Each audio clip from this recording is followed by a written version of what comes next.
let's talk about Zac. Because now we're at a pivotal moment where the head coach is now being viewed in the spotlight. Zac, what are you going to do? Who are you going to hire? Who's going to come in here and get the defense corrected? I don't know. I don't have an answer to who that person is, but I like to talk it through. I like to talk some of the names through with you guys. We know the Bengals had an interview with DeMarcus Covington, the Patriots defensive coordinator. I thought that was just, I don't want the defense 100% was putrid throughout the year. Yeah. The Bengals had leads against the Ravens twice, right? 10 points with under 4 minutes to go twice, right? And you found a way to squander that. That is on the defense. I fully understand why Lou got fired. Make no mistake about it. Guys, let me scream it from the mountaintop. I understand why Lou Anarumo got fired. I get it. I understand it wholeheartedly. My thought process is, well, I just don't believe that there is one person to blame for this whole colossal. I believe front office bears a lot of the blame as well for the players that you did get them. Now you're going to say, well, it's the National Football League. People get injured, but also it's the National Football League. Franchises, front offices try to win.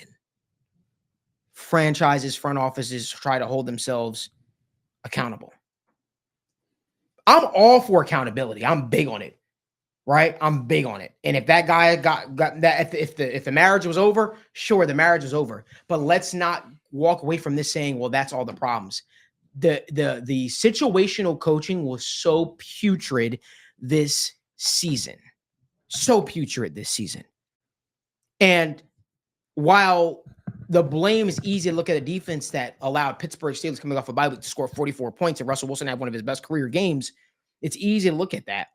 I'd rather look at the big picture. My life, I look at big picture stuff. I don't look at just the short-sighted stuff. I look at big picture stuff. And when I look at it, this is a colossal effort from the front office. This is a colossal effort from coaching staff as well. And also the players have to execute. So that all being said, because the mess up started with the front office, well, now you have to look at the front office and say, what are you going to do to correct said issue? Cut Sam Hubbard, cut Sheldon Rankins, open up the cap space, open up the books, figure out what the fuck you're going to do with T. Higgins, figure out what you're going to do with Jamar Chase, right? Give him that contract extension that he's asking for, that Joe Burrow's asking for. At the very least, since you've already put all your eggs in one basket and you say, we're all in on the offense, at least sign your two top receivers. And then how about you do your quarterback a solid and you add to the guard play in Cincinnati? And I don't mean just average players. You actually go out there and you be and you actually say, we're going to go out there, we're going to sign a guy that's not going to put our quarterback on his backside consistently game after game, because Joe Burrow was the most hit quarterback in the National Football League this year. That is what I'm saying. That's what I'm all about. We want to talk about accountability? Well, let's start there. Daniel, continue. Sorry. Yeah, no, and I want to go off of that because I think that's a perfect way.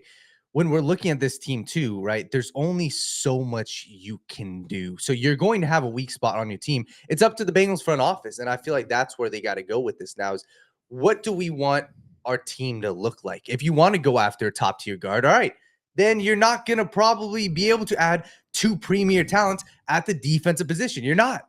So how are you going to approach free agency? How are you going to approach the draft, and how are you going to build this team? Because when I look at this team, I really look at it and say, hey, I do think a defense coordinator can come in and work with his talent. I think that a defense coordinator can come in. Maybe they, bring in a speedier linebacker, don't have Jermaine Pratt on the field for 100% of snaps. Maybe they, figure out something to do to, fix the pass rush and to manufacture pressure. So Danny, you're basically saying there's not a defensive coordinator that can come in and work with this talent, right? You just said you believe that there's a defensive coordinator to come in and work with this talent. What you just alluded to was whatever defensive coordinator that you bring in, they would add talent to help offset that, right? Because the guys backing up those guys, some of the stuff that you're saying is not currently on the roster.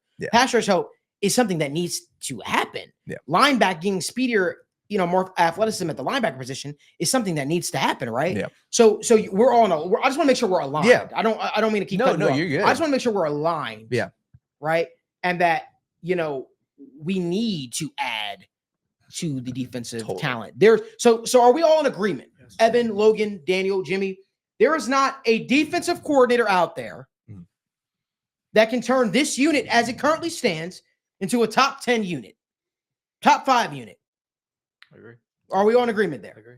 I think if they did, it would be in the strict nature of defense to oscillate between seasons, right? We remember like the 2018 Bears when Eddie Jackson had like 6-7 picks and the defense was crazy and everyone was like, look out, the Bears defense is back. And then they fell off the map, right? Yeah.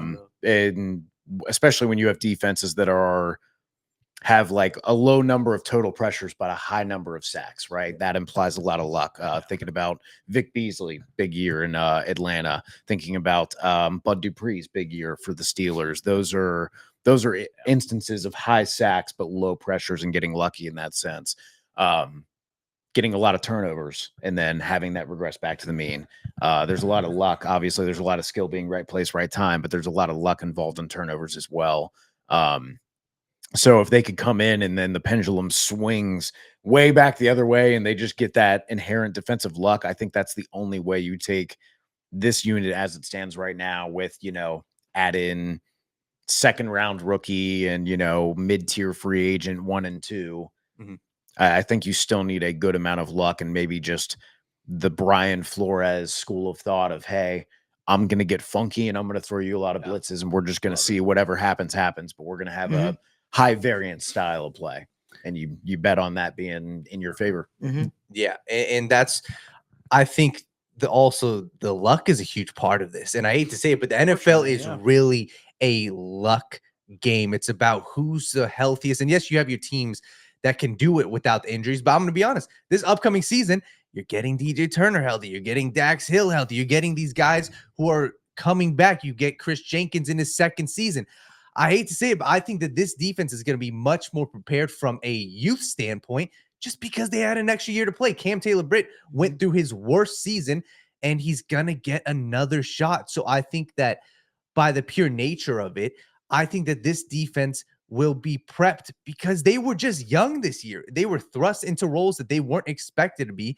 And yes, you have to take accountability for that, but I think that that's going to make them that much better this year. But you still need to add a ton of talent, whether it's on the edge rusher, interior defensive line. But I think, especially when I look at the cornerbacks, to be honest, if Dax Hill is healthy, I think if you add one more piece, I think that this could be one of the better cornerback rooms in the NFL, to be honest. If they bring Mike Hilton, have him come back as, a specialty guy, Dax Hill plays in the slot, DJ Turner, Cam Taylor-Britt, these guys are all in their second, third, fourth year. Add one more veteran quarterback, I think that they could be in a much better spot, but it comes down to also who do you add, especially in the draft, which I think that they should. Before we even do that, let's talk about who they're going to potentially add as the defensive coordinators.